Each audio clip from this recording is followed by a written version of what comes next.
Good morning class. Welcome to our YouTube channel learns with Kundan. आज हम लोग बात करने वाले हैं अमेरिका और यूक्रेन के बीच में जो मिनरल डील हुआ है वो डोनाल्ड ट्रंप के कितने प्रयासों के बाद हुआ है, और इस मिनरल डील के लिए क्या अमेरिका क्या क्या किया है, और यूक्रेन और रसिया का युद्ध से इसका क्या ताल्लुकात है। सभी को हम लोग एक एक करके डिस्कस करेंगे। तो सबसे पहले हम लोग देखेंगे कि कौन सा मिनरल का डील अमेरिका के साथ में हुआ था, और उस डील के लिए अमेरिका जो है वो क्या देगा। चलिए सेशन को स्टार्ट करते हैं हम लोग और देखते हैं कि क्या है यूक्रेन और अमेरिका का डील। यूक्रेन और अमेरिका आखिरकार बुधवार को मिनरल डील पर साइन कर लिए। इस डील के तहत अमेरिका को यूक्रेन के नए मिनरल यानी कि खनिज प्रोजेक्ट में खास एक्सेस मिलेगा। इसके बदले में अमेरिका यूक्रेन के पुनर्निर्माण में निवेश करेगा।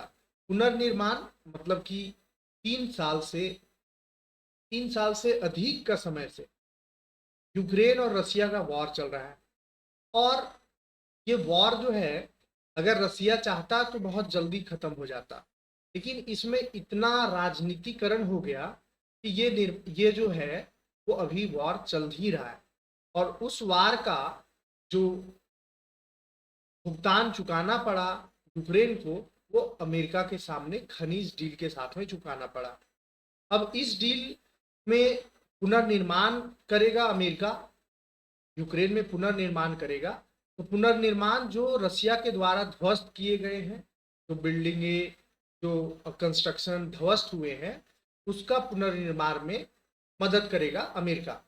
इस डील के तहत यूक्रेन के रीडेवलपमेंट और रिकंस्ट्रक्शन के लिए एक ज्वाइंट इन्वेस्टमेंट फंड बनाया जाएगा। इसके अलावा ट्रंप सरकार ने इस डील के बारे में ज़्यादा डिटेल तुरंत जारी नहीं की है, और अभी साफ नहीं है इसका अमेरिका की सैन्य मदद पर क्या असर पड़ेगा। सूत्रों के मुताबिक फाइनल डील में अमेरिका की तरफ से किसी तरह की सिक्योरिटी मदद की कोई पक्की गारंटी नहीं दी गई है। देखिए, जब वॉर स्टार्ट हुआ था तब अमेरिका के राष्ट्रपति कोई और थे, और जब वॉर मतलब कि अब बंद होने के कगार पे है, खत्म होने के कगार पे है, तो अमेरिका के राष्ट्रपति डोनाल्ड ट्रंप बने हैं। और जब से ट्रंप बने हैं तब से दो चीज पे वो राग अलाप रहे हैं। पहला जो है वो रसिया यूक्रेन वॉर को रुकवाने का, और दूसरा है आपका रेसिप्रोकल टैरिफ लगाने का। और ये दोनों के वजह से अमेरिका का जो इकोनॉमी है वो डाउन में चला जा रहा है, अभी डाउन में ही जा रहा है, और मंदी के कगार पर आ चुका है। आप यूं समझिए अमेरिकी अर्थव्यवस्था पर बहुत ज़्यादा असर पड़ा है ये दोनों डील। अमेरिका के लोग बहुत तो खुश नज़र नहीं आ रहे हैं, दूसरा कार्यकाल ट्रंप का है, और बहुत ज़्यादा खुश तो नहीं नज़र आ रहे हैं। खैर, ये उनका अंदरूनी मामला है। आज हम लोग बात करेंगे यूक्रेन के पास कितने डॉलर का, कितने करोड़ का मिनरल्स है जिसका नज़र अमेरिका का है, जिस पे अमेरिका का नज़र है। आप देख रहे होंगे ये पूरा का पूरा यूक्रेन का मानचित्र है, और ग्रेफाइट, लिथियम, टाइटेनियम और अन्य जो मिनरल्स हैं वो आपको दिख रहे होंगे। ये क्यू में देखिए आप, ग्रेफाइट है, ओडेसा में ग्रेफाइट है, लवीव में ग्रेफाइट है, और ये लापोरिजिया में ग्रेफाइट है। आप ये वाला पार्ट देख सकते हैं, डोनेट्स्क है का है, रूस से सटा हुआ है। और उसके बाद टाइटेनियम है, लिथियम है। ये दुर्लभ खनिज है जिनका करोड़ों और बहुत इंपॉर्टेंस है, बहुत महंगा है, और इसका नज़र जो है वो अमेरिका को था। अमेरिका पहले वॉर में ले गया यूक्रेन को, फिर मदद करने लगा यूक्रेन को, मदद किया, और मदद के नाम पर वो कर्ज दे दिया। अब वो कर्ज को चुकता किससे करे, कैसे करेगा यूक्रेन? तो मिनरल्स के द्वारा करेगा। तो कैसे यूक्रेन फंसता है अपना जाल में, वो उसको नहीं पता चलता है। ज्वाइंट इन्वेस्टमेंट फंड में 50-50 निवेश करेंगे दोनों देश। यूक्रेन की इकोनॉमी मिनिस्ट्री ने कहा कि अमेरिका इस फंड में सीधे या फिर मिलिट्री मदद के जरिए योगदान देगा। जबकि यूक्रेन इस फंड में अपने नेचुरल रिसोर्सेज के इस्तेमाल से होने वाली कमाई का 50% हिस्सा डालेगा। मिनिस्ट्री ने बताया कि फंड के सारे पैसे 10 साल तक सिर्फ यूक्रेन में ही इन्वेस्ट किए जाएंगे। इसके बाद प्रॉफिट को दोनों पार्टनर्स के बीच बांटा जा सकता है। मिनिस्ट्री ने यह भी कहा कि अमेरिका और यूक्रेन को फंड के फैसले में बराबर की हिस्सेदारी मिलेगी। यह डील सिर्फ भविष्य की अमेरिकी मिलिट्री मदद को कवर करती है, पहले दी गई मदद इसमें शामिल नहीं है। यूक्रेनी प्रधानमंत्री बोले, हम अपने रिसोर्सेज पर पूरा कंट्रोल बनाए रखेंगे। टेलीग्राम पर दी गई एक पोस्ट में यूक्रेन के प्रधानमंत्री डेनिस शमिहाल ने लिखा कि इस डील के तहत इन्वेस्टमेंट फंड बनाया जाएगा। उस पर दोनों देशों के बराबर वोटिंग राइट्स होंगे और यूक्रेन अपनी जमीन के अंदर मौजूद संसाधनों, इंफ्रास्ट्रक्चर और नेचुरल रिसोर्सेज पर पूरा कंट्रोल बनाए रखेगी। उन्होंने ये भी कहा कि इन्वेस्टमेंट फंड होने वाला मुनाफा दोबारा यूक्रेन में ही लगाया जाएगा। समीहाल ने लिखा, इस समझौते की मदद से हम रीबिल्डिंग के लिए बड़े पैमाने पर रिसोर्सेज ला पाएंगे, इकोनॉमिक ग्रोथ शुरू कर सकेंगे और अमेरिका जैसे स्ट्रेटेजिक पार्टनर से लेटेस्ट टेक्नोलॉजी भी हासिल कर पाएंगे। इस तरह से मतलब कि डील हुआ है और यूक्रेन के प्रधानमंत्री जो है वो इस डील को पॉजिटिव मान रहे हैं। अमेरिका के लिए तो पॉजिटिव है ही। ये डील साइन करते हुए दोनों देशों के प्रतिनिधि इस डील के जरिए रूस यूक्रेन के बीच शांति समझौता करवाना चाहते हैं ट्रंप। अमेरिकी राष्ट्रपति डोनाल्ड ट्रंप लंबे समय से इस डील के जरिए यूक्रेन पर दबाव बना रहे थे। ट्रंप प्रशासन के मुताबिक इस पहल के जरिए रूस और यूक्रेन के बीच पिछले 3 साल से चल रहे युद्ध को खत्म करने के लिए शांति समझौता करवाने की कोशिश कर रहे हैं। यह डील वाशिंगटन में साइन हुई। इसे लेकर पिछले कुछ महीनों से बातचीत चल रही थी।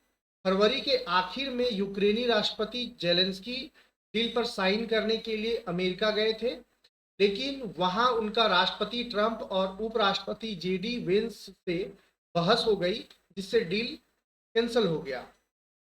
और आप देख रहे होंगे कि किस तरह से पिक्चर में आप देख रहे होंगे कि पिक्चर में बहस करते हुए पाए जा रहे हैं। आप इसका वीडियो भी है, वीडियो में मीडिया के सामने दोनों प्रतिनिधि के सामने दोनों जो है वो मीडिया के सामने बहस करते हैं और वो पूरा मीडिया जो है वो कवरेज देती है। तो जब वहाँ डील होना था और जब दोनों में बहस होने लगा, शांति समझौता भी नहीं हो पाया और ना ही डील हो पाया। फाइनली अमेरिकी वित्त मंत्री बोले, यूक्रेन की अस्थायी शांति के लिए काम कर रहे हैं। अमेरिकी ट्रेजरी सचिव स्कॉट बेसेंट ने एक बयान में कहा, यह समझौता रूस को यह साफ साफ संदेश देता है कि ट्रंप प्रशासन ऐसी शांति प्रक्रिया के लिए काम कर रहा है जो लंबे समय के लिए एक स्वतंत्र, संपूर्ण और समृद्ध यूक्रेन बनाए। और साफ तौर पर कहे तो कोई भी ऐसा देश या व्यक्ति जिसने रूस की युद्ध मशीन को वित्तीय मदद दी है, उसे यूक्रेन के पुनर्निर्माण से कोई फायदा नहीं होगा। डील में प्राकृतिक संसाधनों को लेकर समझौता शामिल है और इस डील में यूक्रेन के खनिजों में अमेरिका को हिस्सा देने का आइडिया पहली बार यूक्रेन के राष्ट्रपति व्लादिमीर जेलेंस्की ने ट्रंप को पिछले साल सितंबर में ट्रंप टावर में हुई एक मुलाकात के दौरान दिया था। हालांकि इस ऐलान में खनिजों का सीधा जिक्र नहीं था, लेकिन अमेरिकी ट्रेजरी डिपार्टमेंट के एक प्रवक्ता ने कहा, इस डील में उन प्राकृतिक संसाधनों को लेकर समझौता शामिल है जिन पर पहले से बातचीत चल रही थी। ट्रेजरी डिपार्टमेंट ने बताया कि US international development finance corporation Ukraine के साथ मिलकर इस समझौते की डिटेल फाइनल करेगी और इस तरह से 12 फरवरी 2025 ट्रंप और पुतिन के बीच फोन पर बातचीत हुई। इसमें जंग खत्म करने के लिए बातचीत पर सहमति बनी थी।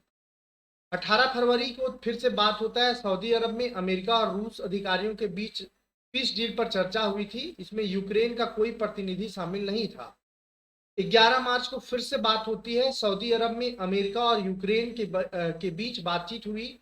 इस बातचीत में यूक्रेन 30 दिन के लिए सीज फायर पर तैयार हुआ। अमेरिका ने यूक्रेन की सैन्य और खुफिया सहायता बहाल की। 18 मार्च को ट्रंप और पुतिन के बीच बातचीत में ऊर्जा ठिकानों को टारगेट न बनाने पर सहमति बनी और 15 अप्रैल को ट्रंप के विशेष दूत स्टीव विटकॉफ रूस में पुतिन से मुलाकात करते हैं। इस मुलाकात के बाद शांति समझौते पर जल्द ही सहमति का दावा किया जाता है। इस तरह से टोटल बातचीत का ये ब्यौरा रहा और फाइनली यूक्रेन के पास दुनिया का 5% कच्चा माल अभी अवेलेबल है। तो आप समझ सकते हैं कि यूक्रेन किस तरह से मतलब कि खनिज संपदा मिनरल से कितना भरपूर भंडार है यूक्रेन के पास। यूक्रेन के पास रेयर अर्थ मटेरियल के दुनिया के कुल कच्चे माल का लगभग 5% है। इसमें ग्रेफाइट का लगभग 19 मिलियन टन भंडार शामिल है। इसके अलावा यूरोप के कुल लिथियम भंडार का 33% हिस्सा यूक्रेन के पास है। जंग की शुरुआत से पहले ग्लोबल टाइटेनियम उत्पादन में 7% हिस्सा यूक्रेन का था। यूक्रेन के पास रेयर अर्थ मटेरियल के कई अहम भंडार हैं। हालांकि जंग के बाद इनमें से कई रूस के कब्जे में पहुंच गए हैं। यूक्रेनी मंत्री यूलिया रिवरिंडेंको के मुताबिक रूस के कब्जे वाले यूक्रेनी हिस्से में 350 अरब डॉलर के संसाधन मौजूद हैं। इलेक्ट्रॉनिक्स से आईटी तक में रेयर अर्थ मटेरियल का इस्तेमाल होता है, जिस वजह से यूक्रेन में जो मटेरियल अवेलेबल है उसका डिमांड जो है वो हाई है। रेयर अर्थ मटेरियल 17 एलिमेंट का एक ग्रुप है जो कंज्यूमर इलेक्ट्रॉनिक्स से लेकर मिलिट्री रीडेवलपमेंट तक में इस्तेमाल होता है। इसका उपयोग आईटी इंडस्ट्री और ऊर्जा केमिकल इंडस्ट्री के अलावा आधुनिक तकनीकी ऑयल रिफाइनरी में और कई अन्य इंडस्ट्री में होता रहा है। अब ये 17 रेयर अर्थ मटेरियल जो यूक्रेन के पास है उसमें है पहला cerium, dysprosium, erbium, europium, gadolinium, holmium, lanthanum, lutetium, neodymium, praseodymium, promethium, samarium, scandium, terbium, thulium, ytterbium और इट्रियम।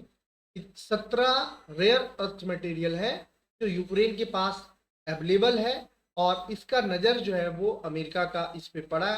अमेरिका इस वॉर के तहत, रिकंस्ट्रक्शन के तहत, या आप कह सकते हैं कि एक स्ट्रेटजी के तहत डील फाइनल हो चुका है और डील पे 50-50 का आप देख चुके होंगे पूरा वीडियो में। 50-50 का भागीदारी है दोनों देशों का। अब ये अमेरिका के लिए बहुत खुशखबरी का न्यूज़ है और रीडेवलपमेंट के संदर्भ में यूक्रेन के लिए भी ये पॉजिटिव न्यूज़ ही है। धन्यवाद।